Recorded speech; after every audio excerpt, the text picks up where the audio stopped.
In this video, I will show you how to fix a common problem where a transfer case leaks through the slip yoke and the shaft seal. A few things you'll need. You could use a 7/16, but I found an 11mm wrench works a lot better for uncoupling the rear differential to remove the drive shaft. This is the new seal for the 2012 Suburban we're going to be working on. You'll want to use your VIN number to confirm the correct seal for the vehicle you have. You'll need a rubber mallet and a cheap screwdriver that you're willing to hit with a hammer. This particular one came free with a set that I got at a popular hardware store just for showing up. And I like to mark my drive shafts when I pull them off. I just find it a little bit easier to put things back together. And no, this is not a food drive. This is a very common can size. I'm not going to be brand specific here since nobody sent me any money, but this can fits perfectly over the shaft seal, and then you can go ahead and hit it with the mallet. And once the shaft seal is replaced, we're going to use a high temperature sealant and a strong vacuum to fix the other common leak. So let's go under the vehicle.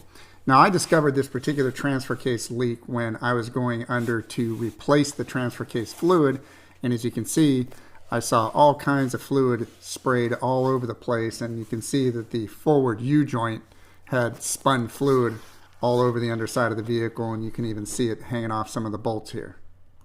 So to begin with, we're going to pull the drive shaft to replace the transfer case output shaft seal.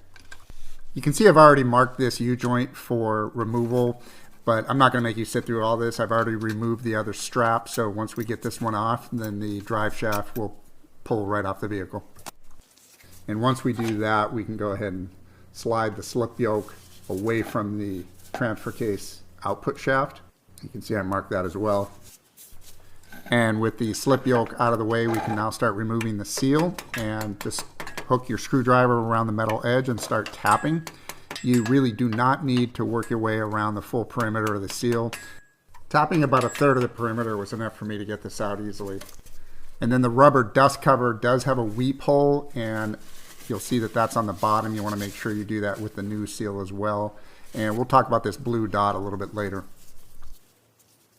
So put the new seal on. Again, make sure the weep hole is straight down. It may not look like it in this video, but the camera's at a little bit of an angle, so I do have it straight down.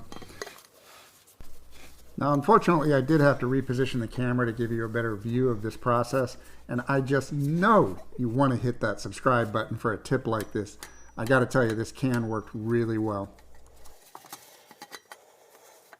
And just a few taps, and when I felt around the edge, the seal is already all the way home, but just to be safe, I'm going to use a little bit of a flat punch here to gently tap all the way around the perimeter and make absolutely sure that the seal is all the way on.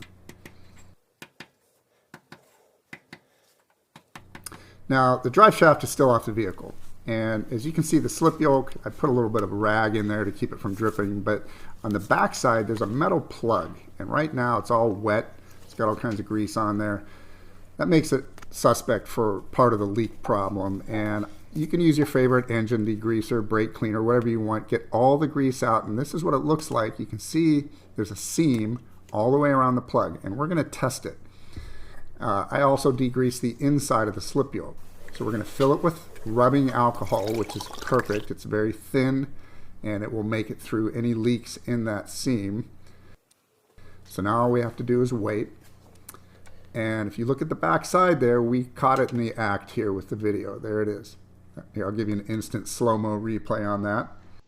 About a minute later, you can see it's very wet underneath. So we're going to have to clean that up. Now, you could buy a new slip yoke if you want, but there's really nothing else wrong with this one. It fits on the vehicle well, we know that, and we just want to patch it up. So I'm using the Permatex Ultra Black in this case. It's very high temperature.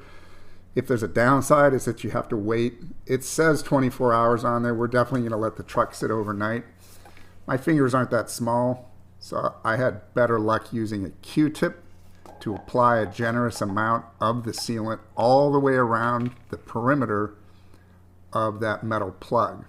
Once you get a good coating all the way around, what I do is I hit it with a very strong vacuum. And what the vacuum does is, of course, you apply the vacuum while the sealant is still wet, and the vacuum pulls the sealant deep into the seam so you get a better seal. And once you're done with the vacuum, come back and put a second coat of the sealant over top of the first coat. And that should give you a very good seal. This is what it looks like when you're done. And you can see it's a fairly generous amount, but it doesn't interfere with anything. And because I completely degreased the inside of the slip yoke, you can see I packed grease in there, and this is the large spline slot that I believe corresponds to the blue dot on the output shaft. At least in my case, it slipped on a lot easier by aligning those. And once we get that on there, we can reattach the drive shaft and we can put the U-joint straps back on. And again, I'm not going to make you wait through all that. The torque for the strap bolts on this vehicle is 59 foot-pounds, but you might want to confirm that for the vehicle you're working on. And because we lost a little bit of fluid, this is the drain plug, this is the fill plug, this is where I topped it off to make sure there was plenty of fluid in there. And after a few thousand miles of driving, we still have a dry shaft, so this was a good durable repair. If this video helped you out, please do give a thumbs up and subscribe for future videos. And to help anybody else trying to solve this problem, please do share this video.